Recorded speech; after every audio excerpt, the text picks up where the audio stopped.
আজ আমি তোমাদের দশমিক সংখ্যা বা দশমিক ভগ্নাংশের বিয়োগ আর গুণের অঙ্ক শেখাবো। প্রথমে দুটো বিয়োগের অঙ্ক করে দেখাবো, তারপরে দুটো গুণের অঙ্ক করে দেখাবো।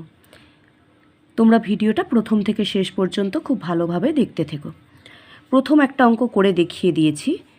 সবার প্রথমেই বলে রাখি, যেভাবে দশমিক সংখ্যা বা দশমিক ভগ্নাংশের যোগের অঙ্কের বেলায় দশমিকের নিচে দশমিক রেখে সংখ্যাগুলোকে লিখেছিলে, সেইভাবে আগে লিখে নেবে। দেখো এখানে 5.003 লিখে নিয়েছি। তারপরে ঠিক দশমিকের নিচেই দশমিক রেখেছি। তারপরে দশমিকের বাঁ দিকে আছে 1 আর ডান দিকে আছে 7, 8। এখানে সহস্রাংশের ঘরে কিছু নেই বলে শূন্যটা বসিয়েছি বিয়োগ করার সুবিধের জন্যে। এইবার বিয়োগটা সাধারণ বিয়োগের নিয়ম অনুযায়ী করতে হবে। এখানে দেখো 3 নামবে, এখানে কত হবে 2, কারণ এখানে 1 নিয়ে এখান থেকে 1 নিয়ে 10 করা হয়েছে, 10 থেকে 8 বিয়োগ হলে 2 হলো। এখানেও 10 ধরা হয়েছিল, এখানে 10 থেকে যেহেতু 1 নিয়ে নেওয়া হয়েছিল এটা 9 হয়ে গিয়েছিল, তাই এখানে 9 থেকে 7 বিয়োগ করলে 2। আর এখানেও যেহেতু 1 নিয়ে নেওয়া হয়েছিল অর্থাৎ এই ঘর থেকে, তাই এটা হয়ে গেছিলো 4। 4 থেকে 1 বিয়োগ করলে হলো 3, অর্থাৎ উত্তর হলো 3.223। এর পরের অঙ্কটা আছে 6 বিয়োগ 3.691। তাহলে কিভাবে লিখব?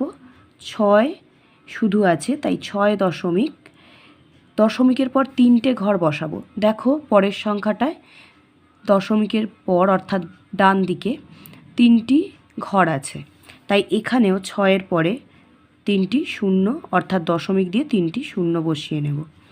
তার নিচে 3.691, এখানেও ঠিক দশমিকের নিচেই দশমিকটা বসিয়েছি।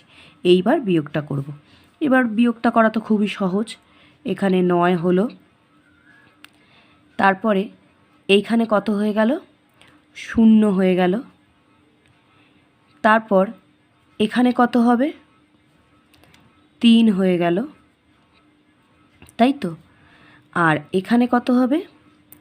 2। তার মানে উত্তর কত হলো? 2.309। এটা হলো বিয়োগফল। এইবার গুণের অঙ্কয় চলে যাই। গুণের অঙ্কয় আছে 4.08-এর থেকে সঙ্গে 1.2 গুণ করতে হবে, অর্থাৎ এখানে লিখে নিচ্ছি। গুণের অঙ্কের বেলায় বলে রাখি যে আগে দশমিক ছাড়া সংখ্যাগুলোকে লিখব, অর্থাৎ দশমিক বাদ দিয়ে সংখ্যাগুলোকে লিখে সেগুলোকে গুণ করে নেব। আচ্ছা, আগে এখানে লিখে নিই 4.08 গুণ 1.2। তাহলে দশমিক বাদ দিয়ে আগে সংখ্যাগুলোকে গুণ করে নিই। 408 আর 12কে গুণ করে নিচ্ছি। করলে কত হচ্ছে? 8 2 16, এখানে পুরোটাই বসে গেল 16। 4 2 8, আর এখানে কত হলো? 1 8 8, 1 0 0, 1 4 4। তাহলে গুণফল কত হলো? গুণফল হলো 4896। সেটা আগে এখানে বসিয়ে দিচ্ছি, 4896। এইবার দেখো এই সংখ্যাটার দশমিকের ডান দিকে 2টি অঙ্ক আছে, অর্থাৎ 2টি ঘর আছে, 1টা 2টো। আর এখানে দশমিকের ডান দিকে আর একটা ঘর আছে, মানে অর্থাৎ এই সংখ্যাটার দশমিকের ডান দিকে একটা ঘর আছে। তাহলে মোট 1 2 আর এখানে 3টি ঘর গুনতে হবে। কোথা থেকে গুনব? না, এই যে গুণফলটা বেরোলো, গুণফলটার শেষ দিক থেকে অর্থাৎ ডান দিক থেকে 3টি অঙ্কের আগে এসে দশমিকটা বসবে। যেহেতু এখানে 1টা 2টো, এখানে 3টে, অর্থাৎ 3টে অঙ্কের আগে এসে দশমিকটা বসিয়ে দেব। তাহলে এটা হলো গুণফল। তাহলে খুব সহজ হলো না? অর্থাৎ দশমিক বাদ দিয়ে প্রথমে সংখ্যা দুটোকে গুণ করে নিলাম, তারপর এখান থেকে গুনে নিলাম যে কটা অঙ্কের আগে এসে দশমিকটা বসবে। এখানে 3টি অঙ্কের আগে এসে দশমিকটা বসে গেল। পরের অঙ্কটা কত হবে? পরের অঙ্কটা আছে 5 গুণ 9.39। এটাকে এখানে লিখে নিই। 5 গুণ 9.39। একইভাবে এখানেও দশমিক বাদ দিয়ে আগে গুণ অঙ্কটা করে নেব। এখানে 939কে অর্থাৎ 939কে লিখলাম, নিচে 5 লিখলাম, লিখে গুণটা করে নিচ্ছি।